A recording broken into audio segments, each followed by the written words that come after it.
When you look at the landscape of global billionaires, the stories tend to split into two very different camps. They really do. On one side, you've got the mysterious figures, the ones whose wealth is basically hidden, Yeah. tucked away in offshore accounts, deep trusts, Yeah, that sort of thing. the black boxes. Exactly. And then you have figures whose fortunes are so immense, they're just a public fixture, almost like a feature on the economic map. Mm-hmm. And our listener, the learner, sent us a really compelling stack of sources on someone squarely in that second camp, the financial architecture of Mukesh Ambani, Asia's richest person. Right. So our mission for this deep dive is to get into this material, pull out the key numbers, and really explore the surprising transparency of a fortune on this scale. And that transparency, that's really the thread running through all the sources you were given. We're not chasing secret ledgers here. We're analyzing wealth that is inherently public just because of its scale and, crucially, where it comes from. It's almost all tied up in one massive publicly traded company, Reliance Industries. And that company, it really is the anchor for this whole conversation. I mean, looking at the late 2025 financial trackers, the ones that follow the stock market minute by minute, the estimates put his personal net worth at somewhere between 105 and 113 billion US dollars. To put that in Indian currency for you, we're talking roughly 8.7 to 9.4 lakh crore. It's a scale that puts him securely in the, top 20 wealthiest people globally. Staggering amount of money. It is, but what's so crucial and what the sources all point to is that it's wealth from a public company, which makes it sort of paradoxically very traceable. Okay, so let's unpack that. We have this astounding number, over $100 billion, but because it's tied to public markets, that number is also incredibly dynamic. It fluctuates with every little shift in Reliance's stock. It's a continuous public balance sheet. That's the key. The vast majority of this isn't, cash you could hide somewhere. Right. It is the equity stake held by the Ambani family. And this stake is concentrated in what's known in India as the promoter group. And for our global listeners, a promoter group is essentially the founding family and their affiliated entities that control a huge chunk of the company's shares. A controlling chunk, yeah. And the sources show that the Ambani promoter group's stake in Reliance is somewhere between 42 and 50%. Nearly half the company. Nearly half. When you control almost half of an absolute giant, the numbers just become astronomical. And what kind of giant are we talking about here? Well, Reliance's market cap has been hovering around the $200 to $250 billion range. This is a company on a national scale, so if the stock ticks up by just 1%... his net worth moves by hundreds of millions of dollars. Instantly. It's an open book calculation. Every financial news outlet can see it. And this visibility is why that transparency claim really holds up. The sources show this remarkable alignment between the big financial trackers.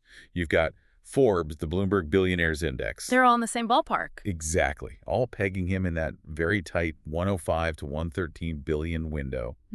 When the estimates are that close, it just confirms the underlying asset, the public shares, is well known. It's a transparency that comes from structural necessity. Reliance isn't some small private firm. It operates in heavily regulated industries. So we know the value is tied to Reliance. But we really need to answer the what is Reliance question. And this is where it gets really interesting. Yeah. You don't get to a $250 billion market cap, which is about the same as the entire GDP of a country like Portugal, by doing just one thing. That 42% stake is in a sprawling conglomerate. You really have to view it through two lenses. You've got the legacy industries that provide the stability, and then the growth engines that are driving its future value. Okay, so what's the legacy part? The stability comes from the traditional pillars. Oil refining and petrochemicals. And it's not just any refinery, it's the world's largest single-site refinery. That's the industrial backbone of the company. The anchor. But the accelerator for the valuation, that's the hyper-growth stuff. That's right. We're talking about Jio, which started as this disruptive telecom company and is now this massive digital services arm. We're talking retail, media, and of course the huge aggressive pivot into green energy. And that green energy move is absolutely critical. It's what stabilizes the valuation for the long term. Yeah. They aren't just, dipping a toe in. No, the sources detail massive investments. Billions and billions of dollars into solar, batteries, hydrogen fuel cells. These sectors give investors a future narrative that sort of mitigates the risk of their fossil fuel legacy. It secures that premium stock price. So that's the corporate giant. But how does that How does that translate into the tangible world? How do we even visualize $100 billion? That's when you shift from corporate to personal assets, the things that act as public markers of that scale. Like the private jets or... Or the very high-profile ownership of the Mumbai Indians IPL team. That's a huge sporting asset in itself, valued at hundreds of millions. And then, of course, there's the Antilia mansion in Mumbai. It's almost legendary. The valuation is debated, but sources put it anywhere from $400 million up to over $1 billion. And while the exact funding for a private residence like that is always up for some debate, it is certainly not a hidden asset. Not at all. It's a massive, very visible sign of wealth. And they're expanding internationally now, too. We've seen reports of a $20 million residential purchase in New York City. And it's worth noting, Bloomberg's list of wealthy families puts the collective Ambani family wealth at around 105 to 110 billion. So it reinforces that the whole fortune is held in these tracked family promoter entities. Which brings us back to that core idea, the transparency paradox. Given how common it is to hide massive fortunes, is the claim that this wealth is largely transparent, is it really ironclad? Or is it just less opaque than some others? I'd argue it's structurally mandated transparency. The wealth comes overwhelmingly from shares in a massive, publicly traded and very regulated company. So the regulators require disclosure. Exactly. The Indian regulatory framework requires detailed public reporting of promoter group holdings. That stake, which is the bulk of the wealth, is reported to regulators every single quarter. It's highly quantifiable. The source has made a really compelling point here, contrasting his fortune with others. Ambani doesn't have a major public link to, opaque offshore structures or secret crypto havens. That contrast is the real aha moment. Just look at his own family. His brother, Anil Ambani, was publicly linked to offshore entities in leaks like the Pandora Papers. Right. Those leaks detailed the exact mechanisms used to shelter wealth. Mukesh Ambani, in all the material we looked at, just doesn't have that kind of exposure to structures whose only purpose is privacy. So the distinction isn't that the structure is simple, because nothing at this size is simple. No, of course not. But that the bulk of the value is always tracked via the stock ticker. Precisely. Now, does transparent mean perfectly simple? No. The minor complexities come from the specifics of those family trusts and holding companies. But that's standard practice in India.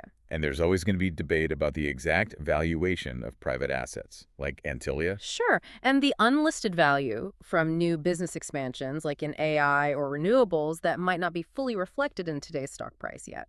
But those are known growth drivers, not hidden accounts. So what does this all mean when we put this massive fortune in the broader context of India's economy?